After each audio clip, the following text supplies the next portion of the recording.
You're standing in a store looking at boots. You need new boots because your current pair has a hole in the sole and your socks get wet every time it rains. You're looking at two options. Option 1, $40. Cheap synthetic leather. You know they won't last long. Maybe 6 months if you're lucky. But $40 is what you can afford right now. That's what's in your account after rent and groceries and keeping the lights on. Option 2, $150. Real leather. Good construction. These boots will last 5 years easy. Maybe longer. But $150 might as well be $1,000 right now. You don't have it. And even if you did, spending that much on boots when you need to eat this week feels irresponsible. So you buy the $40 boots. And 6 months later, you're back buying another $40 pair. And 6 months after that, another. Over 5 years, you spend $400 on boots that keep falling apart. Meanwhile, someone with money bought the $150 boots once. They spent $150. You spent $400. For worse boots. This is called the poverty tax, and it's destroying you financially in ways you probably don't even realize. Let me show you exactly how much being broke is costing you every single month. Because the numbers are going to make you angry. They should make you angry. The system is designed to extract maximum money from people who have the least. And nobody talks about it because the people profiting from your poverty don't want you to understand what's happening. Let's start with something almost everyone has experienced. Overdraft fees. You check your account. You have $87. You need groceries. You go to the store. You're careful. You're watching the total as items get scanned. $73. You're good. You pay. Transaction approved. But here's what you didn't know. Yesterday, your phone bill auto-paid. $25. It hadn't cleared yet when you checked your balance this morning. So that $87 was actually $62. Your $73 grocery purchase just overdrew your account by $11. The bank charges you $35 for that overdraft. So now you're negative $46. But you didn't know you were overdrawn. So tomorrow, your streaming service charges $8. That's another $35 overdraft fee. And the day after, your gym membership, another $35. In 3 days, you've been charged $105 in fees for being $11 short. That's a 954% fee on $11. If a credit card charged that rate, it would be illegal. But banks can do it, and they make $40 billion a year doing it. Mostly from people who can least afford it. Here's what makes this even more predatory. Banks reorder your transactions to maximize overdraft fees. Say you have $100 in your account. You make 5 small purchases throughout the day. Coffee, $3. Lunch, $12. Gas, $30. Groceries, $40. Then your rent check clears for $600. Logically, the bank should process those transactions in the order they happened. The small purchases would clear. Then the rent check would overdraft you once, one $35 fee. But banks don't do that. They process the largest transaction first. So your $600 rent clears first, dropping your balance to negative $500. Then each of those small purchases hits. 5 overdraft fees, $175 in penalties. For the same exact transactions. This isn't an accident. This is engineered extraction. And it happens because you were broke. Someone with $5,000 in their account never experiences this. They float through life without ever thinking about transaction ordering or processing times. But when you're poor, the bank actively profits from your poverty. Now let's talk about payday loans. Because this is where the poverty tax becomes truly vicious. You need $200. Your car broke down. You need it fixed to get to work. You don't have $200. Your credit cards are maxed. Your family can't help. So you go to a payday lender. They'll loan you $200. You just need to pay them back on your next payday. 2 weeks from now. Seems manageable until you read the terms. The fee is 15%. So you owe $230 in 2 weeks. That's a 390% annual interest rate. But you're desperate. You take it. Payday comes. You owe $230. But if you pay that, you won't have enough for rent. So you roll it over, pay the $30 fee, and extend the loan another 2 weeks. Now you've paid $30 and still owe the full $200. This continues.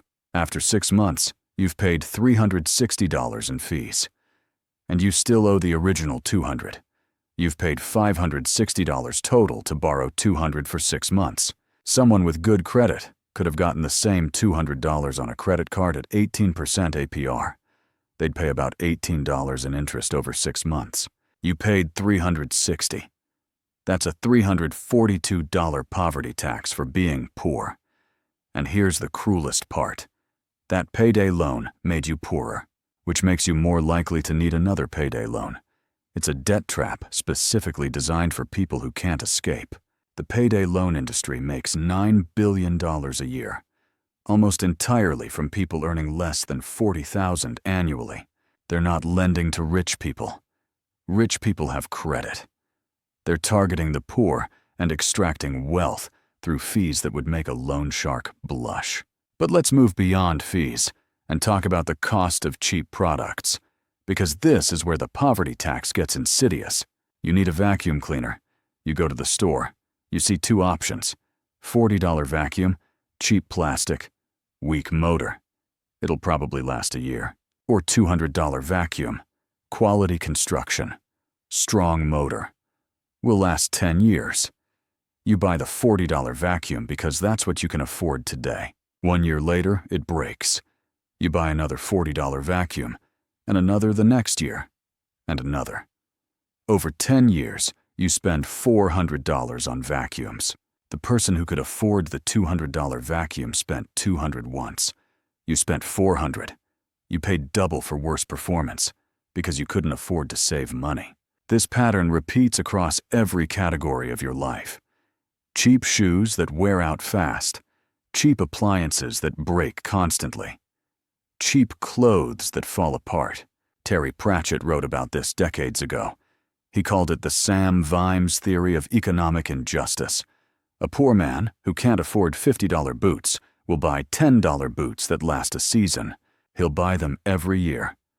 After 10 years, he's spent $100 and still has wet feet. The rich man bought $50 boots once and has dry feet for a decade. Being poor is expensive, and the expense compounds over time. Let me show you the math on something specific. Washing machines. You can buy a quality washing machine for $800. It'll last 15 years. That's $53 per year. Or you can go to a rent-to-own place. They'll rent you a washing machine for $25 a week. Seems affordable. That's $100 a month. $1,200 a year. After 2 years, you've paid $2,400. And you still don't own it. To own it, you need to make payments for 3 years. $3,600 total. For a machine worth $800. But you couldn't afford $800 up front. So you paid $3,600. That's a $2,800 poverty tax for the same washing machine. Rent-to-own companies make billions targeting people who can't access traditional credit. They advertise low weekly payments. They don't advertise that you'll pay 4 times the retail value. And if you miss a payment, they repossess everything. You lose the product and all the money you paid. Now let's talk about transportation. Because this might be the biggest poverty trap of all. You can't afford to buy a reliable car, so you buy a cheap car for $3,000. It breaks down constantly. You're spending $400 a month on repairs and maintenance. After 2 years, you've put $9,600 into a car now worth maybe $1,500.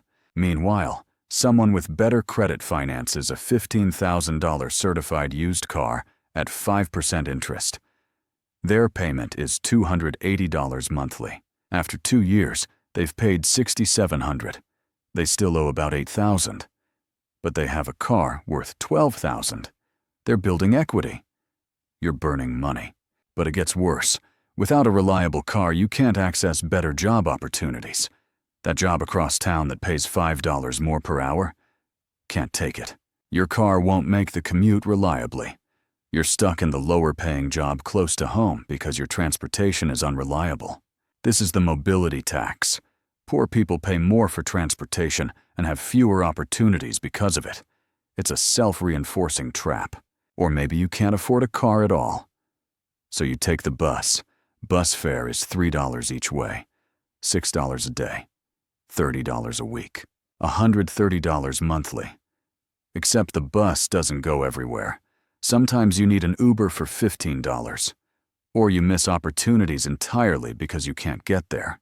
Over a year, you spend $1,560 on transportation.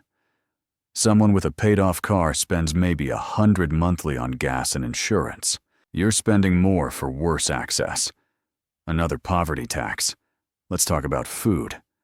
Because even groceries cost more when you're poor. You can't afford to buy in bulk. That 20-pound bag of rice for $12 is a better deal than the 1-pound bag for $1.50. But you don't have $12 to spend on rice right now. So you buy the small bag. Over time, you pay double per pound. You can't afford a Costco membership. So you miss out on bulk discounts. You can't buy the 6-month supply of toilet paper. You buy the small package that costs more per roll. You don't have storage space. Your apartment is tiny. You can't stock up when things are on sale. You buy what you need immediately, at full price. You can't afford the upfront cost of meal prepping. So you buy processed convenience foods that cost more and are less healthy. Or you skip meals to save money, which affects your health, which leads to medical bills you can't afford. The person with money buys in bulk, shops sales, meal preps, spends less per calorie on healthier food. You spend more per calorie on worse food. Another poverty tax. Now let's address credit scores. Because this is where the poverty tax becomes systematic and lifelong. Bad credit costs you roughly $250,000 over your lifetime. Car loan. Good credit gets you 4% interest. Bad credit gets you 14%. On a $25,000 car over 5 years, that's a $6,000 difference. Mortgage. Good credit gets you 6%. Bad credit gets you 8%. On a $300,000 mortgage over 30 years, that's a $150,000 difference. Credit cards. Good credit gets you 12% APR with rewards. Bad credit gets you 24% with fees. Over a lifetime, that's another $40,000 in extra interest. Insurance. Bad credit means higher car insurance premiums, higher home insurance, higher everything. Another $20,000 over a lifetime. Deposits. Utilities require deposits if your credit is bad. $200 for electricity, $100 for gas, $50 for water. That's $350 locked up that someone with good credit doesn't pay. Employment. Some employers check credit scores. Bad credit can cost you job opportunities. Lost wages are impossible to calculate, but very real. Add it up. The poverty tax from bad credit alone approaches $250,000. And bad credit happens because you're poor. You miss payments because you don't have money. Your credit tanks, which makes everything more expensive, which makes you poorer. Cycle continues. Let me tell you about someone I know. Max was making $35,000 a year, living paycheck to paycheck. Let's calculate his poverty tax, overdraft fees. 3 per month average, $105 monthly, $1,260 annually. Payday loan fees, twice a year when emergencies hit. $300 in fees each time, $600 annually. Cheap products replacing quality. Shoes, clothes, small appliances. Estimated $300 annually more than buying quality once. Rent-to-own furniture, $75 monthly extra versus buying outright. $900 annually. Car repairs on unreliable vehicle, $400 monthly, $4,800 annually.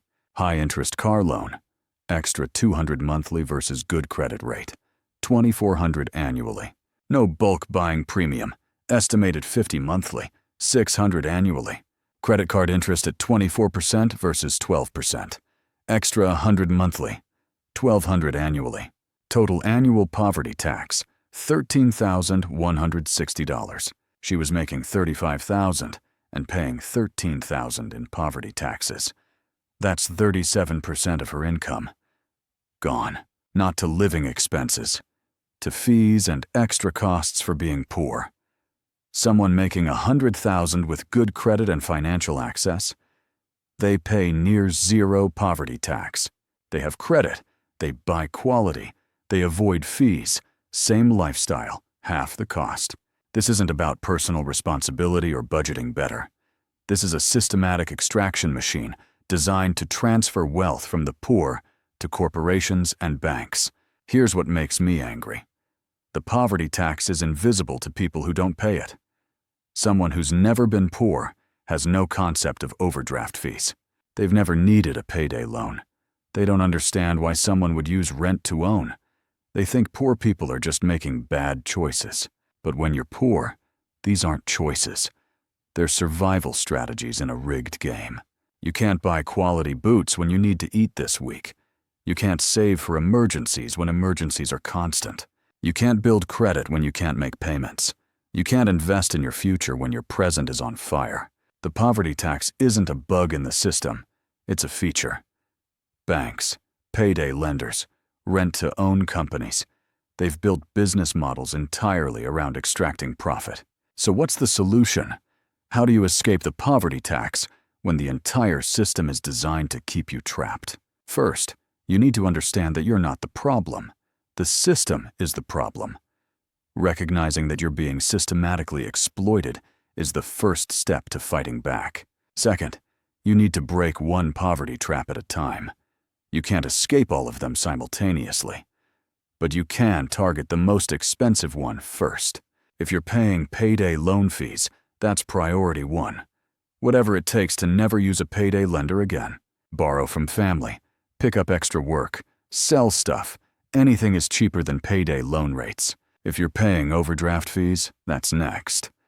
Switch to a bank that doesn't allow overdrafts. Some banks and credit unions offer accounts that simply decline transactions instead of overdrafting.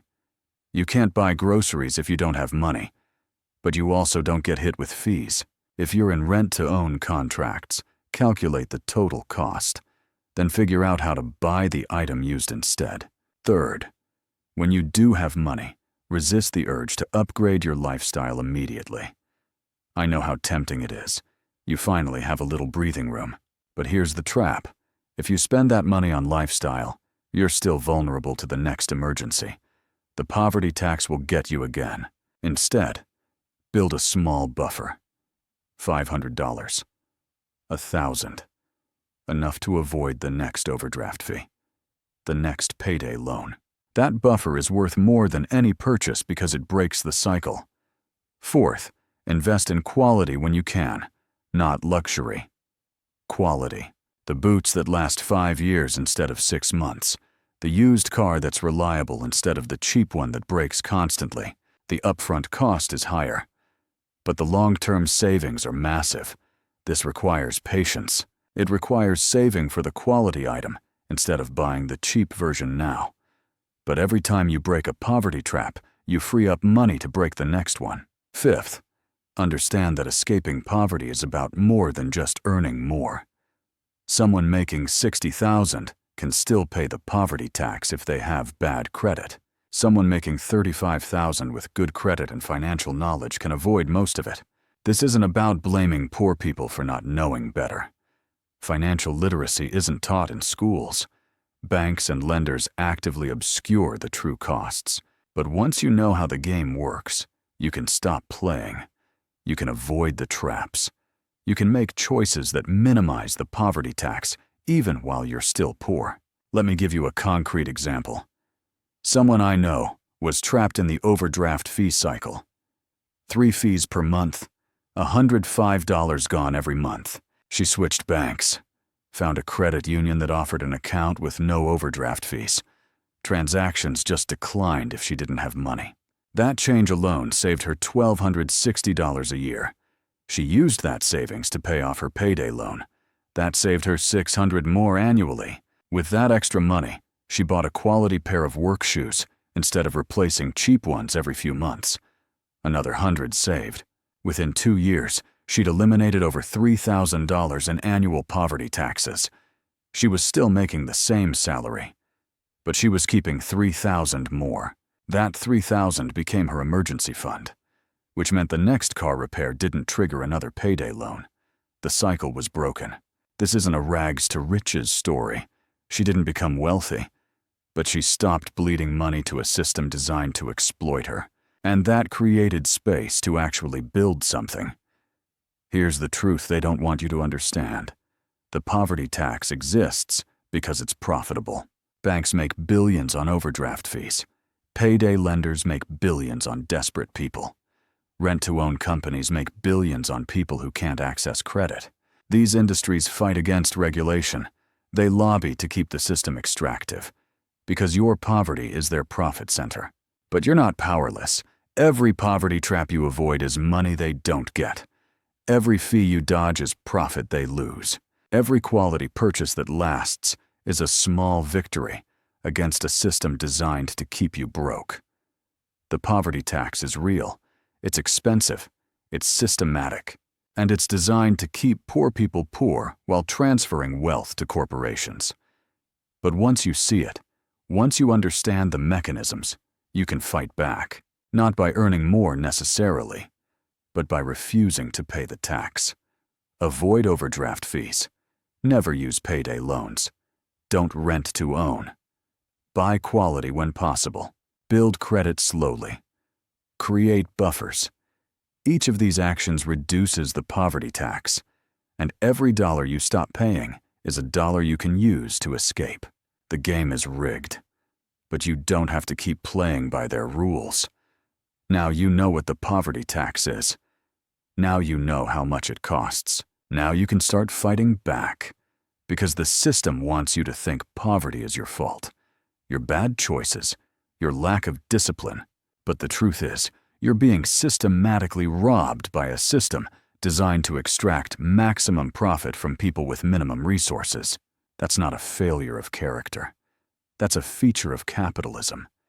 And recognizing it is the first step to stopping it from destroying your financial future. So stop blaming yourself for being poor. Start blaming the system that charges you extra for it. And then start fighting back by refusing to pay the poverty tax wherever you can. Because every dollar you save from fees is a dollar you didn't earn. It's a dollar they tried to take and you kept. That's not just savings. That's resistance. And enough resistance, enough refusal to accept the poverty tax as normal. That's how you break free. Not overnight. Not magically. But step by step. Trap by trap. Fee by fee. The poverty tax is designed to be invisible. Now you can see it. That changes everything.